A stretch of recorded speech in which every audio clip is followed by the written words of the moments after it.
In this video, a row of children, around 5 or 6 years old, are standing by the roadside. They are wearing hats and shirts printed with the words, "I want to go to school," and they shout in unison, "I want to go to school, I want a place to study." Behind them are parents from the Nanbin Garden community in Zhanjiang, Guangdong. These parents bought homes in the community because the developer had promised that purchasing a house would secure their children's school admission.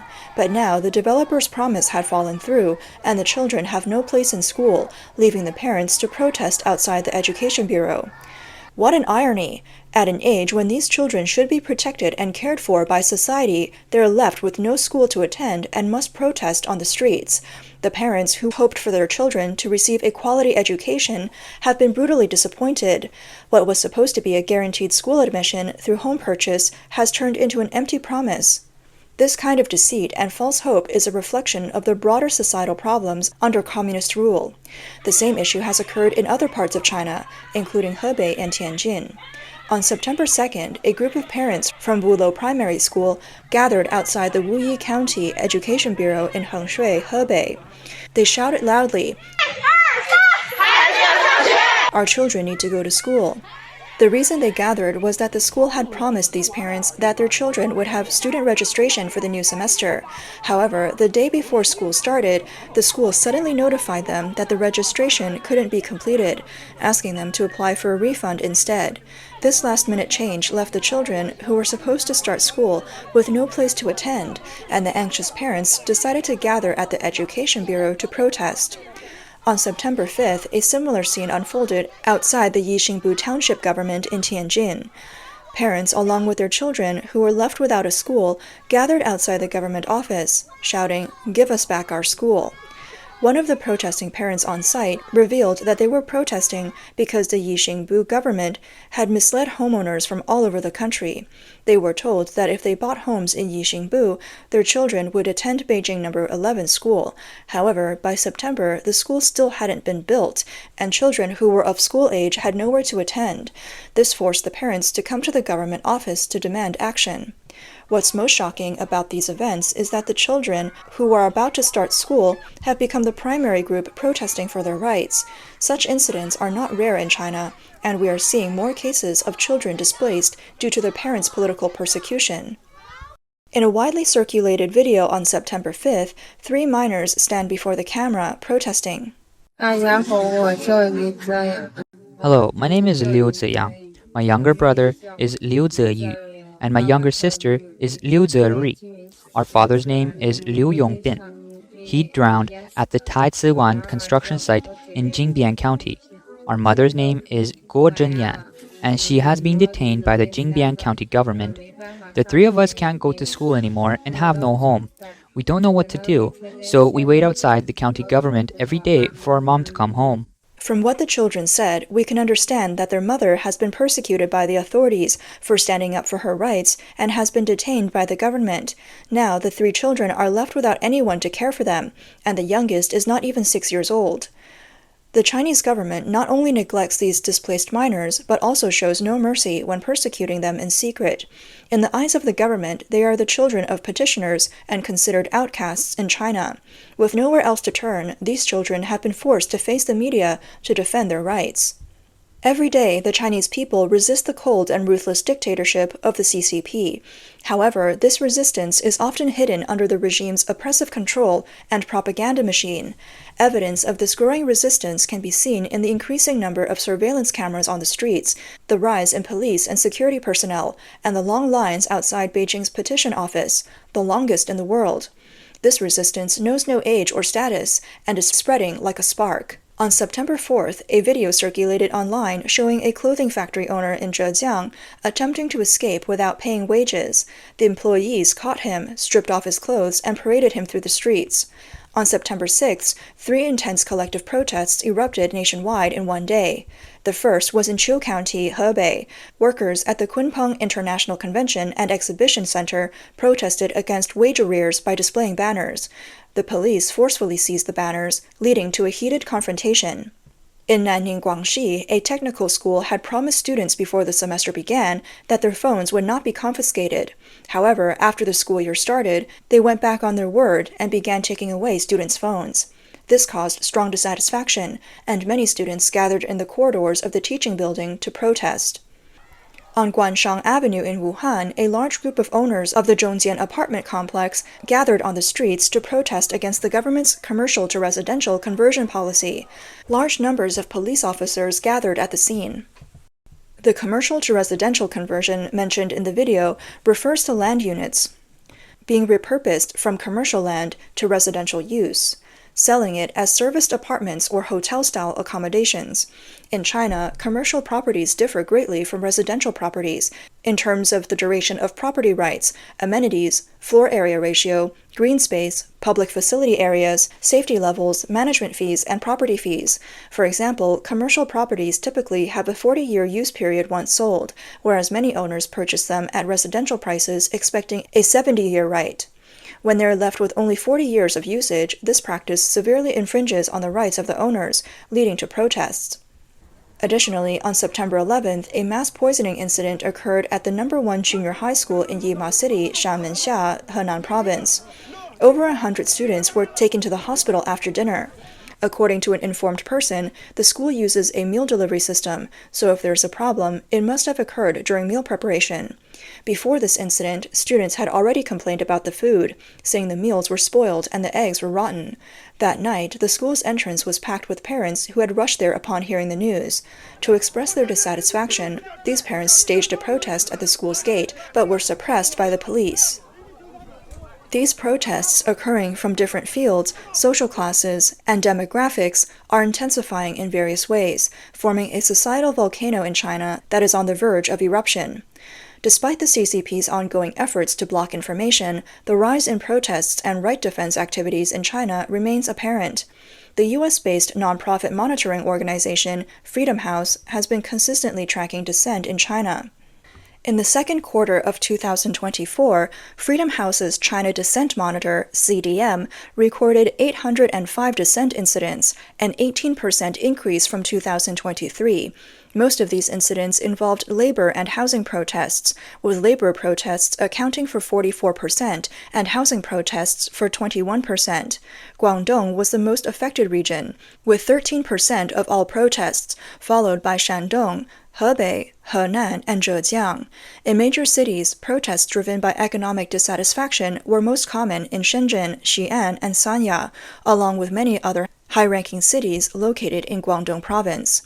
Since it began collecting data in June 2022, CDM has documented a total of 6,300 dissent incidents, including 228 protests in rural areas related to forced relocation and land requisition, 91 protests involving taxi drivers, and over 2,800 protests concerning the struggling real estate sector.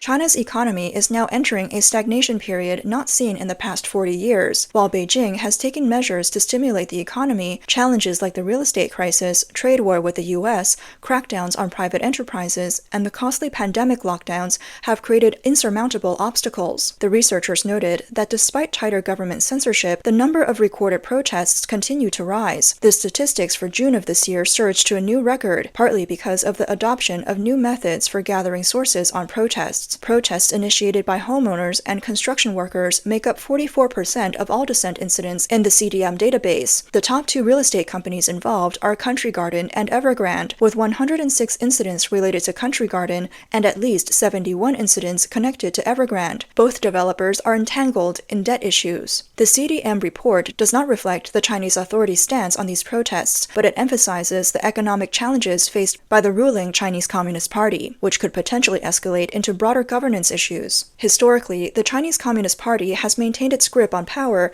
through tight social surveillance and internet control. Therefore, public demonstrations are often small-scaled and isolated, and protesters rarely direct their anger directly at CCP leaders. However, during the White Paper movement against lockdowns at the end of 2022, people unexpectedly chanted slogans like "Down with the Communist Party" and "Down with Xi Jinping." This indicates that many protests are driven by dissatisfaction over specific grievances, such as restrictions restrictions on personal freedom, stalled real estate projects, sudden company closures, or unpaid wages. Commenting on the escalating nature of protests in China, Seng Qianyuan, chairman of the Taiwan Association for China Human Rights, said that the protesting groups have mainly been ordinary workers, as they are easily exploited by their employers. But the current situation in mainland China is unusual because even the middle class, including capitalists, are joining the protest, indicating the severe state of the economy. He also mentioned that protests in China have a characteristic. If they don't involve politics, the authorities may tolerate them. However, economic issues can also affect the ideological foundation of the Communist Party, impacting societal and even regime stability. While no political demands have emerged from these protests, people are using them as an outlet for their frustrations. Due to serious missteps by the CCP leader, Xi Jinping, the regime has entered into a new Cold War-like relationship with the United States, leading to China being encircled and isolated. Over the past decade, the economy has suddenly taken a steep downturn, creating a significant crack in the CCP's political legitimacy, which has been built on economic growth. Despite the tight surveillance, people are still standing up, signaling a major crisis. If people are pushed to the brink during this time, the CCP's legitimacy, based on economic development and nationalism, will be greatly weakened. The combination of international pressure and domestic opposition could force different voices to emerge within the party, triggering a transformation toward progress in China. Wu Zezhi, a researcher at the Cross-Strait Policy Association and a consultant for Taiwan think tank, also shared his perspective. He believes that the latest report from Freedom House highlights the significant troubles in China's socioeconomic situation. The people are facing hardships,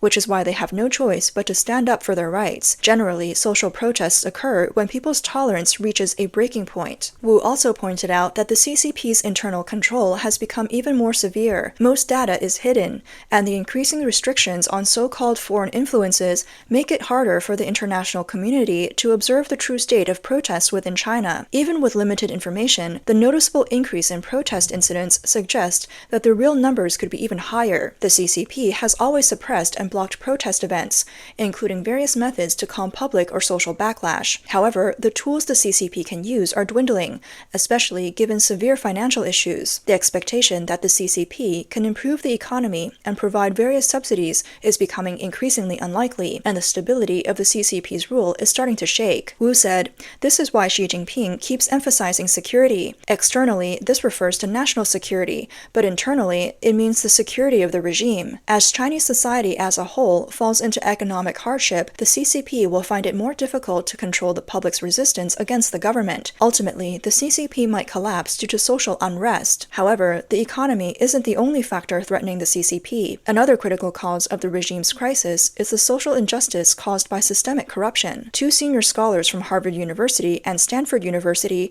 in collaboration with Peking University in China, conducted a 20-year-long survey involving tens of thousands of Chinese respondents. They found that Chinese people's views on inequality and the unfair system in the economy have significantly changed. Between 2004 and 2014, respondents believed that lack of ability, insufficient effort, and low education were the main reasons for poverty in China. However, in the most recent 2023 survey, respondents now view unequal opportunities and unfair economic structure as the main factors behind their poverty. Additionally, the 2023 survey asked respondents, how can Chinese people become rich? The top answer was having connections. Coming in second was growing up in a wealthy family. This directly shows that many Chinese people believe that getting rich isn't about individual effort, but rather about having the right connections and family background. Having a circle of influential friends and being born into a wealthy family are seen as the dominant factors for wealth. Overall, with the slowdown in economic growth, shrinking businesses, and the rising unemployment rate, many have started to realize that the Chinese Communist Party cannot always provide a stable and prosperous environment.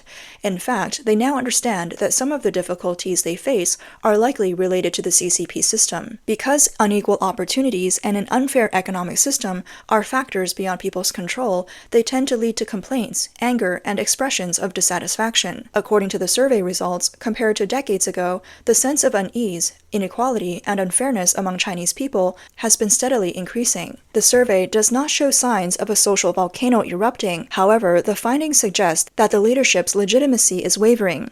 This legitimacy city was built over decades of economic growth and improved living standards. A senior Chinese media professional, Xiao Lin, told Voice of America that describing this oppressive and exploitative social mechanism as a social volcano is quite fitting. When there are enough jobs and economic prosperity, people tend to adopt an optimistic mindset, representing a dormant period for the volcano. Now, as the Chinese public begins to direct their dissatisfaction toward the system and the vested interests, society is gradually entering a period of unrest. When the oppressed expand to a significant proportion of the population and develop strong empathy, the conditions for a volcanic eruption become ripe. Xiaolin said, "There is an old Chinese saying, when one is poor, they seek change." Although poor here implies poverty, more specifically refers to being at the end of the road. When a large number of people face unemployment, bankruptcy, having no money for medical treatment, or seeking justice in vain, and as this number and the range of social classes involved grow, the first observable social phenomenon is an increase in criminal cases. The authorities' response or preventative measures are often mass arrests and heightened stability maintenance,